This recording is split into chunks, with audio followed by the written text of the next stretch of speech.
밤 11시 전에 주문하면 다음날 아침 7시 전에 문 앞에 식재료가 도착해 있습니다. 같은 식재료를 동네 마트에서 더 싸게 살 수 있다는 사실을 알면서도 사람들은 마켓컬리를 떠나지 않습니다. 이것은 단순한 편의의 결과가 아닙니다. 새벽 배송이라는 단 하나의 트리거가 만든 가장 정교한 충성도 구조입니다. 마켓컬리는 2015년 김슬아 대표가 창업한 한국 최초의 새벽 배송 식품 플랫폼입니다. 2024년 기준 누적 가입자 1200만 명을 넘기고 연간 거래액은 2조 원에 달합니다. 일반 식품 이커머스의 객단가가 3만 원대인데 비해 마켓컬리의 평균 객단가는 6만 원을 넘습니다. 가격은 더 비싸지만 더 자주 사고 더 많이 삽니다. 오늘은 마켓컬리가 새벽 배송이라는 단 하나의 기능으로 어떻게 한국 식품 시장의 충성도 구조를 바꿨는지 우길까지 심리 메커니즘을 해부하겠습니다. 새벽 배송은 빠른 배송이 아니라 다른 개념의 소비를 만든 장치입니다. 첫 번째는 시간 압축의 효과입니다. 일반 배송은 주문 후 1-3일이 걸립니다. 그러나 새벽 배송은 어제 주문한 것이 오늘 아침에 도착합니다. 이 시간 압축은 단순한 빠르기가 아니라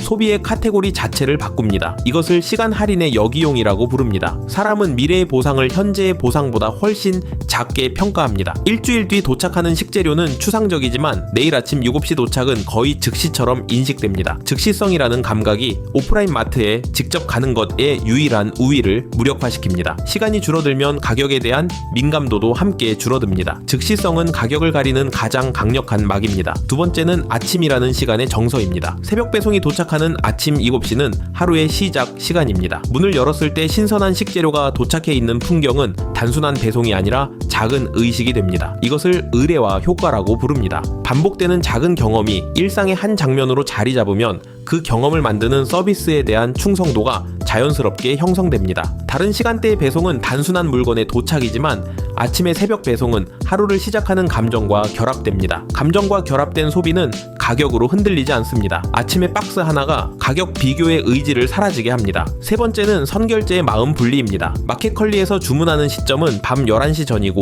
도착하는 시점은 다음날 아침입니다. 결제는 주문 시점에 이루어지지만 물건을 받는 것은 다음 날입니다. 이 시간 강역이 결제 통증을 거의 없게 만듭니다. 이것을 결제 분리 효과라고 부릅니다. 사용 시점과 결제 시점이 분리되면 사용 시점에서는 이미 지난 결제로 인식됩니다. 아침에 박스를 여는 순간 느끼는 감정은 받았다이지 결제했다가 아닙니다. 같은 금액의 즉시 결제와 비교했을 때 새벽 배송의 결제는 훨씬 가볍게 느껴집니다. 무료처럼 도착하는 박스가 다음 결제의 저항도 없앱니다. 네 번째는 큐레이션의 안정감입니다. 마켓컬리는 모든 상품을 입점시키지 않습니다. 자체 검수 기준을 통과한 상품만 진열됩니다. 같은 상품군 안에서 선택지는 일반 마트보다 훨씬 적습니다. 이것을 의도된 선택 제한이라고 부릅니다. 선택지가 적으면 결정의 부담이 줄어들고 결정한 상품에 대한 신뢰가 높아집니다. 마켓컬리에서 파는 상품은 다 검증된 상품이라는 인식이 작동하면 가격 비교의 의지가 사라집니다. 적은 선택지가 더 큰 만족을 만듭니다. 일반 마트의 100개 옵션보다 마켓컬리의 10개 옵션이 더 안전하게 느껴집니다. 큐레이션은 자유의 박탈이 아니라 신뢰의 부여입니다. 누군가 미리 골라둔 선택지는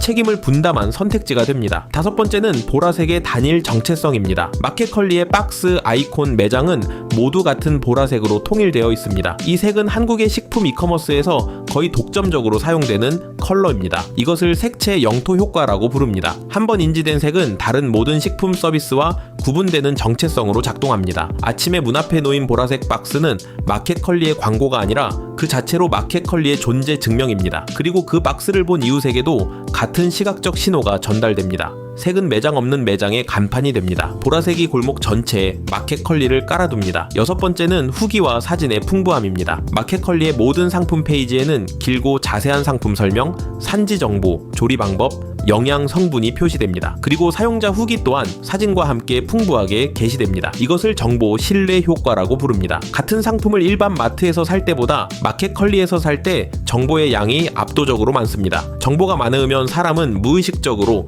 그 상품의 품질을 더 높게 평가합니다. 그리고 그 정보를 읽는 시간이 매몰 비용으로 작동해 가격에 대한 저항을 줄입니다. 정보는 신뢰의 신호이고 신뢰는 가격을 정당화합니다. 같은 사과가 더 많은 정보와 함께 제공될 때 더 비싸도 팔립니다. 일곱 번째는 라이프스타일 정체성의 결합입니다. 마켓컬리에서 식재료를 주문하는 행위는 단순한 식품 구매가 아닙니다. 건강한 식생활을 추구하는 사람, 프리미엄을 선택하는 사람이라는 정체성을 표현하는 행위로 작동합니다. 이것을 정체성 소비라고 부릅니다. 같은 양의 토마토를 일반 마트에서 사는 사람과 마켓컬리에서 사는 사람의 자기 인식은 다릅니다. 마켓컬리는 식품을 파는 것이 아니라 그 식품을 사는 사람의 정체성을 함께 판매합니다. 정체성과 결합된 소비는 가격에 둔감해집니다. 자기 인식의 만족이 결제의 합리성을 압도합니다. 무엇을 사는가가 누구인가의 신호가 됩니다. 마켓컬리는 단순한 식품, 이커머스가 아닙니다. 새벽 배송이라는 단 하나의 기능을 중심으로 시간, 정서, 신뢰, 색채, 정체성을 모두 결합한 종합적인 충성도 시스템입니다. 여기서 설명한 1위까지 구조는 쿠팡 로켓프레시, SSG.com 새벽 배송, 오아시스 마켓에도 변형되어 적용되어 있습니다. 그러나 마켓컬리가 여전히 충성도 1위를 유지하는 이유는 새벽 배송을 단순한 기능이 아니라